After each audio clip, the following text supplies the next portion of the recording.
ஒரு காட்டில் ஒரு வயசான வாத்து இருந்துச்சம்மா. அந்த வாத்தால் வேட்டையாடவே முடியாதம்மா. எப்படியாவது மீன்களை சாப்பிடணும்னு ஒரு திட்டம் போட்டுச்சாம்மா. மீன்கள் முன்னாடி போய் அழுகிற மாதிரி நடிச்சிட்டு இருந்துச்சம்மா.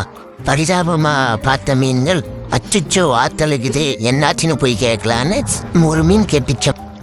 வாத்தே ஏன் அழுகிற என்னாச்சுன்னு கேட்டதுக்கு அந்த வாத்து சொல்லிச்சம்மா, ஆமாம் நான் ஒரு ஜோசியக்காரனை பார்த்தேன். அந்த ஜோசியக்காரன் சொன்னா நம்ம கோலா இன்னும் கொஞ்ச நாளில் வத்த போகுதம்மா, எல்லாரும் செத்துடுவோம், அதை நினச்சிதான் கவலை இருக்குன்னு சொல்லப்ப அந்த மீனும் ரொம்ப கவலைப்பட்டுச்சா. சரி வாத்தாரே இதுக்கு என்ன பண்ணலான்னப்ப அதுக்கு வாத்து சொல்லிச்சான், பக்கத்தில் ஒரு குளம் இருக்கே, நான் எல்லா மீன்களையும் கொஞ்சம் கொஞ்சமாக டெய்லியும் எடுத்துகிட்டு போய் அந்த குளத்தில் விட்டுடுறேன்.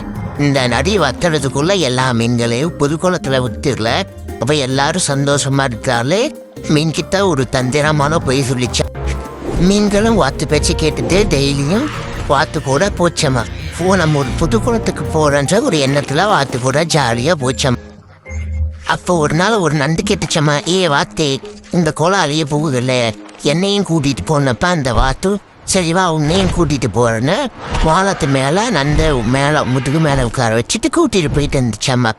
அப்போ திடீர்னு நண்டு கேட்டுச்சான், என்ன இது ஒரே எலும்பு கூட இருக்கு கீழே அப்படின்னதுக்கு அந்த வாத்து சொல்லிச்சா, முட்டாள் நண்டு, நான் இப்போ உன்னை கொல்ல போகிறேன் பாரு, இத்தனை நாள் மீன்களையும் கொண்டு வந்து உன்னையும் கொல்ல போகிறேன்னு சொன்னது நண்டு கோவம் வாத்தோட கழுத்தை பிடிச்சி கொடுக்கால நல்லா நடிக்க ஆரம்பிச்சுன்னு வாத்து செத்துடுச்சான். செத்தடு அந்த நண்டு திரும்ப அந்த குளத்துக்கு போய் எல்லா மீன்களுக்கிட்டையும் உண்மையை சொல்லிச்சான், வாத்து எவ்வளோ நாளாக அவங்க நண்பர்களை கொண்டுட்டாங்க அப்படின்னு. இதுலேருந்து என்ன புரியுறது, யாரையும் ஏமாற்றி பொழைக்க கூடாது. நன்றி.